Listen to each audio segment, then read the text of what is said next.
amigos, estamos de volta com o podcast Pode Me Esclarecer do GRESG. E hoje temos a seguinte pergunta: pode me explicar a parábola do filho pródigo? Não consigo entender.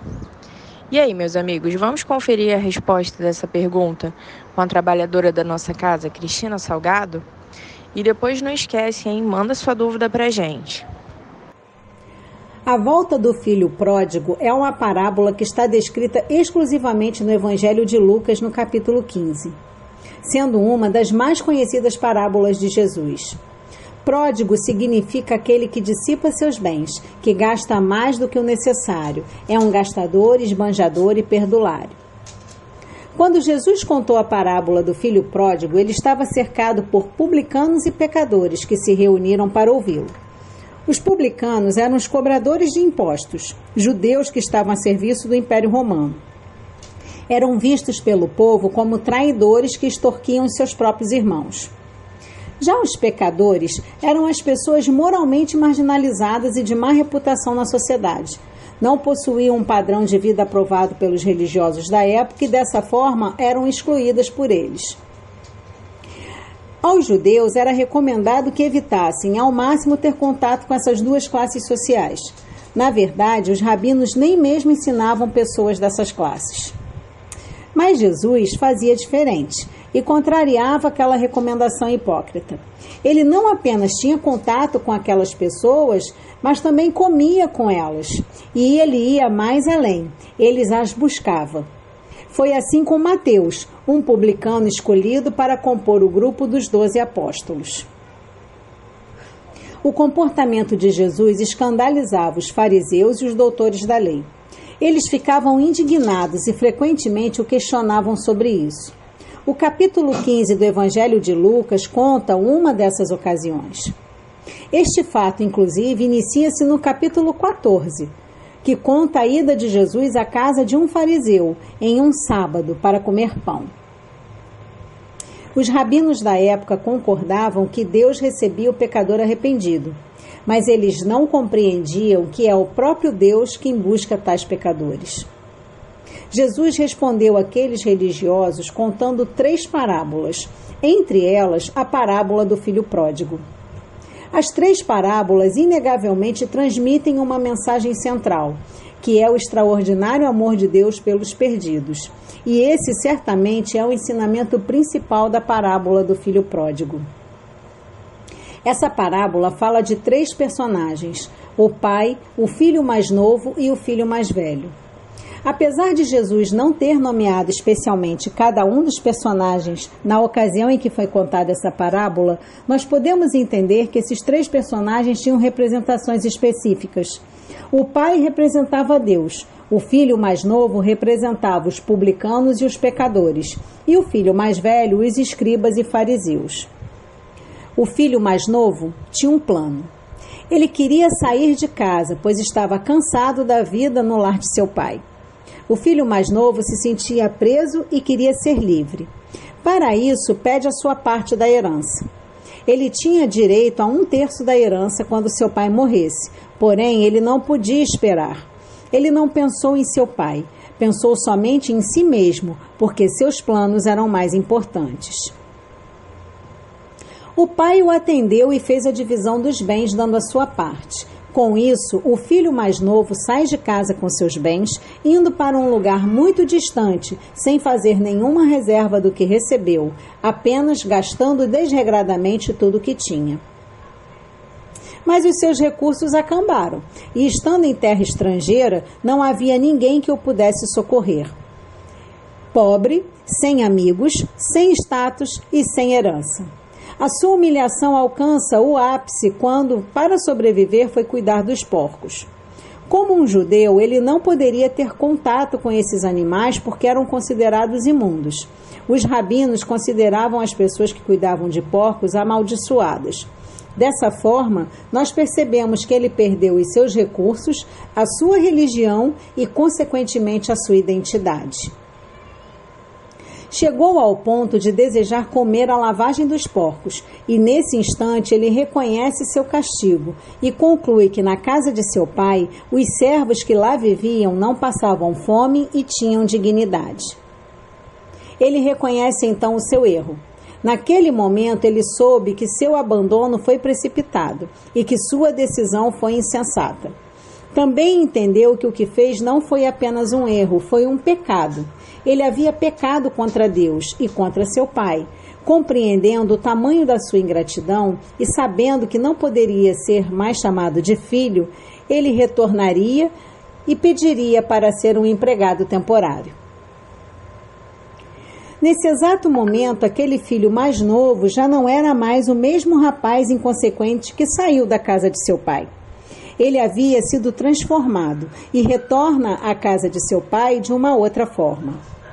Este avistou o filho que estava retornando e, como nunca havia perdido o interesse nele, sempre estava olhando o caminho à espera do dia que o filho retornasse. O filho, quando partiu, achava que nunca mais voltaria ali, mas o pai tinha certeza que um dia ele estaria de volta. Isso fica muito claro na reação do pai, compadecendo-se profundamente. Ele correu para o filho. Naquela época, um ancião não podia correr, isso era indigno, mas esse pai não se importou com a humilhação. O que importava era o filho a quem ele estava buscando no caminho, e então o abraçou, não olhando para as condições em que seu filho estava. O filho estava rasgado, descalço, era a personificação da miséria, mas o pai só olhou o arrependimento e o acolheu em seus braços. O pai também o beijou repetidas vezes. Percebam que ele se compadeceu, correu, abraçou e beijou, antes de dizer uma única palavra, um verdadeiro gesto de amor maravilhoso. O filho, então, começa a dizer o que havia pensado. Reconheceu o seu erro, a sua miséria, que não tinha mérito algum e que não era digno de ser chamado de filho. Porém, algo que realmente merece a nossa atenção é o fato de que ele não conseguiu dizer: "Faz de mim um de seus empregados". O pai nunca deixou que ele dissesse essas palavras.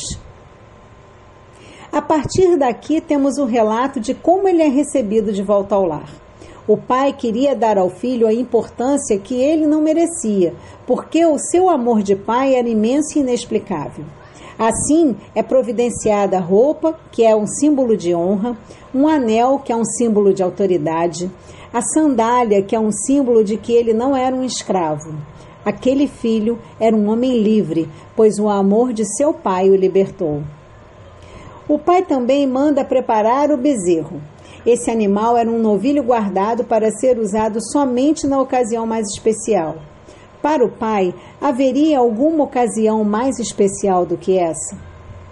Esses momentos nos revelam algo muito profundo.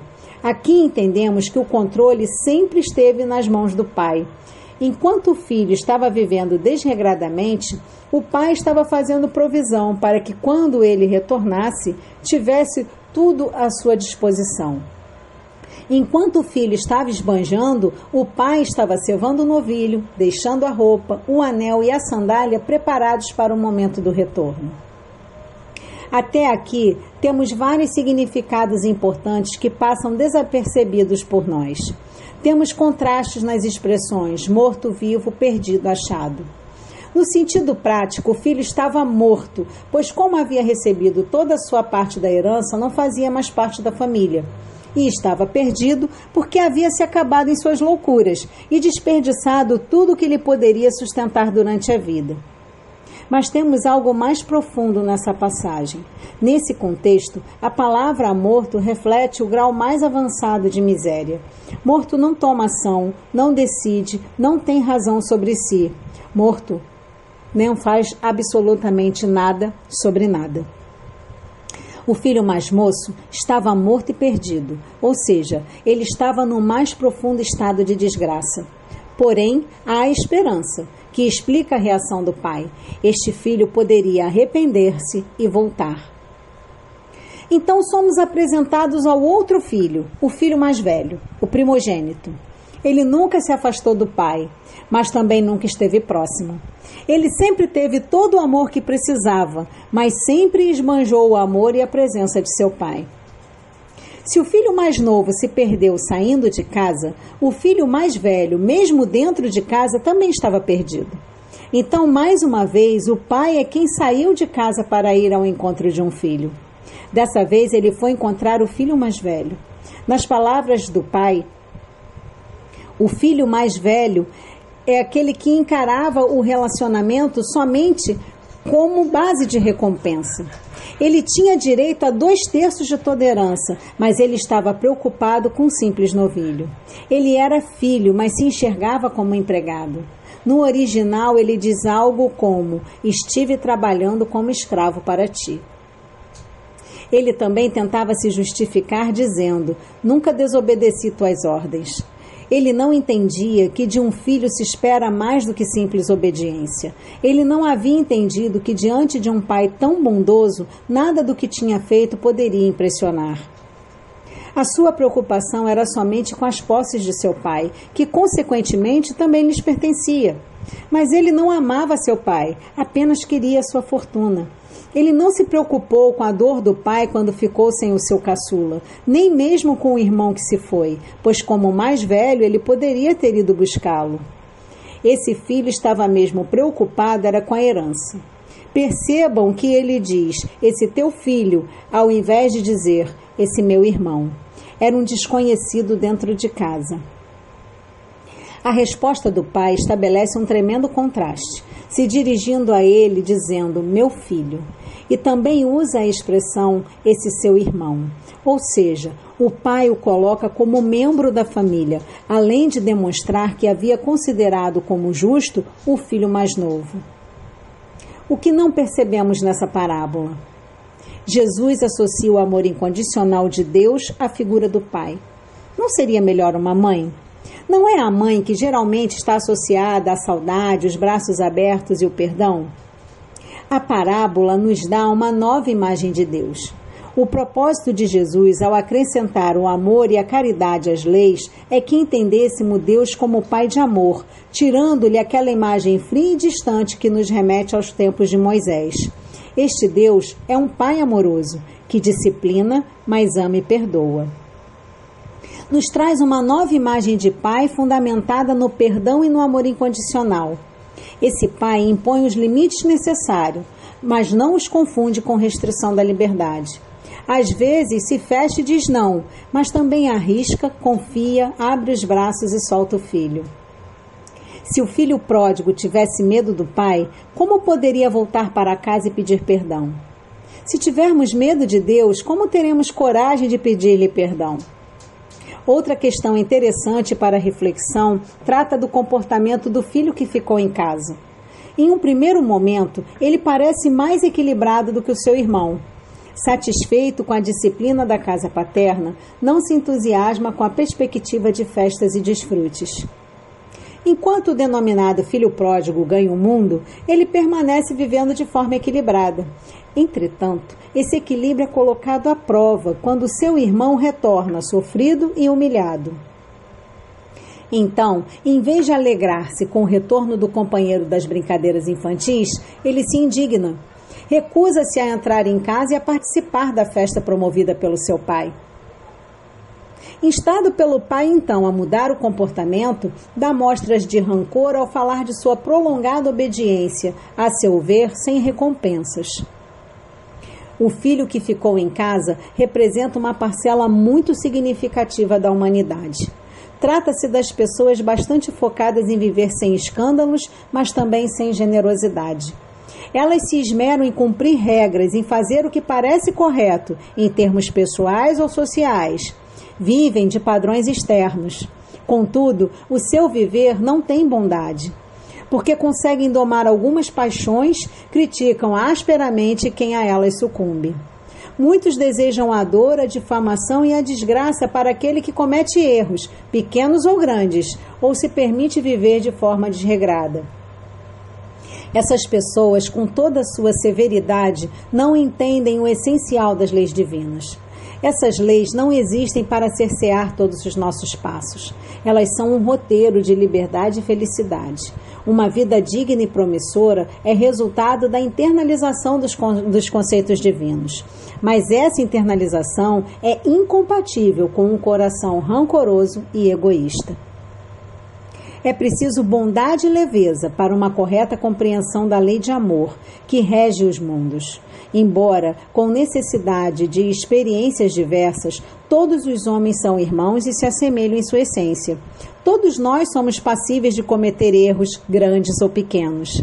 Será que por nossa vez também não gostaríamos de voltar à casa de nosso Pai e receber o seu perdão? Para viver em paz, é necessário identificar-se com o próximo e ser feliz com a felicidade dele. A vida trata de providenciar as reparações e as lições necessárias que cabem a qualquer um de nós. O papel dos homens consiste no auxílio mútuo e na vivência da fraternidade. O filho pródigo é um código para a pessoa que se afasta da observância das leis divinas, mas tem uma sequência progressiva de falhas, ou seja, a soberba, que afronta o pai, o desamor, que abandona a casa paterna. Dos 2 filhos, o mais moço e inexperiente exige a sua parte na herança. Tendo recebido o seu patrimônio, em sua irreflexão, fascinado pelos prazeres do mundo, ajunta tudo e parte para um país muito distante, o esquecimento de seu Criador.